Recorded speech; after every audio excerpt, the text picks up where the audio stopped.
Okehazama 1560. Nobunaga's sudden blow. The rain was coming down so hard it turned the road into a strip of mud, and then the order came to move. I remember looking up from under my helmet and realizing that the Imagawa camp was no longer far ahead, but directly in our path. We had fewer men, less armor, and almost no room for error. Yoshimoto's army was supposed to crush Owari and march on toward Kyoto. Instead, in that wet, choking afternoon, we were the ones rushing into his rear guard, the camp, and the confusion that would break a great lord in a single day. I was one of Oda Nobunaga's men in Owari province, near the low hills and fields west of what is now Nagoya. In 1560, Japan was split among warlords, each one fighting for land, loyalty, and a road to power. The country was still in the Sengoku age, and no law mattered more than strength. Imagawa Yoshimoto had come west with a large army, and people said he meant to use our land as a path to Kyoto. That alone made him dangerous. He was not just raiding. He was advancing as if the road already belonged to him. We knew we were outmatched. The Imagawa host was far larger than ours, though the exact numbers are still debated. Later accounts made them sound enormous, and Okehazama has often been told like a miracle. The truth was still ugly enough. Yoshimoto had infantry, mounted warriors, bannermen, and a command structure that looked far stronger than anything Nobunaga could meet in an open field.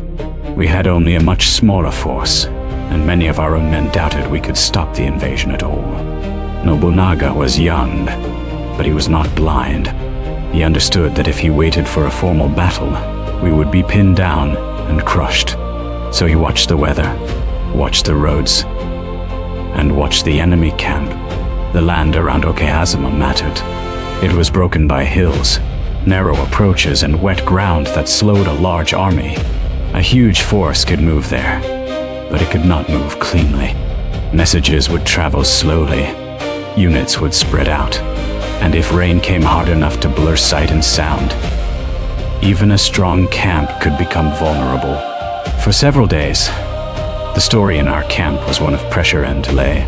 Yoshimoto's advance had already shaken the province.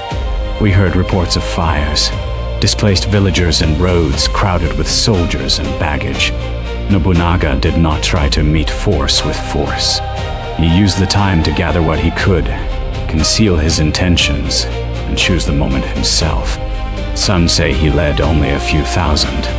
Others claim more. Whatever the number, we all knew we were taking a gamble that looked foolish from the outside. The morning of the attack began with rain and a strange quiet. That quiet mattered more than any speech.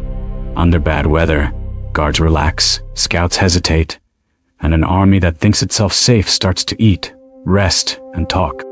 That is what made the moment possible. We moved out from Oda territory under cover of the storm, taking routes that kept us hidden as much as possible. The ground was slick. Men slipped on the road. Arrows were kept dry under cloth, and armor grew heavier with every step. Nobunaga did not attack the main force at first. He aimed for the edges of the Imagawa position, where command and attention were weakest. We had enough cover from the rain to get close before the enemy fully understood what was happening. At that stage, confusion was already doing work for us. If Yoshimoto had been expecting a direct clash, he was expecting the wrong sort of battle. He had brought a great army into hostile ground, but he had not gathered it tightly enough to answer a sudden strike. Then the fighting began all at once. One moment we were pushing through wet grass and broken ground, and the next there were shouts ahead, steel flashing through rain, and men running in directions they had not planned. The camp was not a single fixed wall. It was a spread of tents, banners, servants, guards, and armed retainers trying to understand where the attack was coming from. We hit fast, and that speed mattered. In a field battle, a smaller force cannot waste time. Every second spent forming up is a second given back to the enemy. Nobunaga gave Yoshimoto none. I remember the noise more than the sight. Drums shouted orders, horses crying out, and the slap of wet feet in mud. The rain made everything close and hard to see. Men who should have been separated by ranks were suddenly mixed together. Some Imagawa troops tried to form a line. Others rushed to protect the camp. A few mounted men moved out, but the ground and the weather worked against them. Their size became a burden. They had too many men in too little order, and they had not expected a strike in the middle of such weather. The key moment came when Yoshimoto's position itself was exposed. The exact sequence of his death is uncertain, but everyone agrees on the result. He was killed in the fighting, and once that happened, the whole Imagawa force began to unravel. In those days, a lord's life was the center of command. If the lord fell and his close retainers were cut down or scattered, the army could lose its will in an instant. That is what we saw. Men who had come to invade Owari now turned to survive. After Yoshimoto's death, the battle stopped being a contest of plans and became a collapse. His guards fought, but they could not restore order. Units that had been advancing one moment were retreating the next. Some men ran for the roads. Others threw away gear to move faster through the mud. The camp, which had been a sign of strength only hours earlier, became a trap of tents, wagons, horses, and broken formations. We pressed forward because retreat would have meant death. The only safety lay in keeping the enemy broken. I did not feel like I was watching a grand historical turning point. I felt only the narrow present, wet ground, tired arms, and the problem of not being surrounded.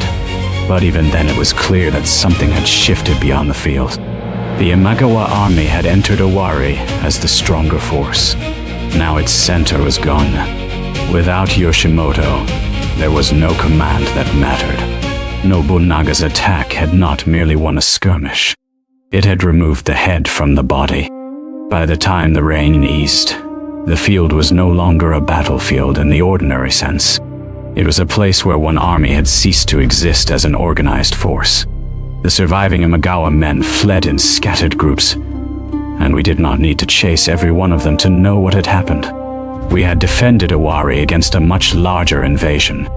More than that, Nobunaga had shown every lord in the region that he was willing to strike before his enemy could settle into strength. The immediate effect was simple and brutal. The Imagawa advance toward Kyoto ended there. Their power did not disappear overnight, but the shock at Okehazama damaged their standing badly. For Nobunaga, the victory changed everything. He was no longer just the warlord of a small province resisting a stronger neighbor.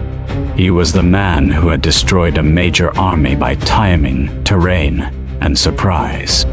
From that day on, people had to take him seriously. I heard later how the story grew in the telling. Some accounts made the Imagawa force seem almost endless. Others turned Nobunaga's movement into pure legend. The truth, as always, was harder and more practical. He used rain, roads, timing, and a tired enemy camp. He chose a moment when a large army was least able to use its size. That is why Okehazama mattered.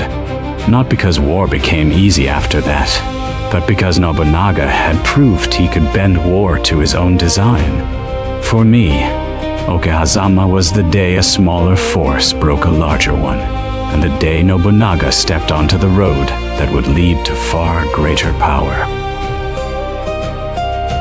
Okehazama became the battle that announced Nobunaga's rise across Japan.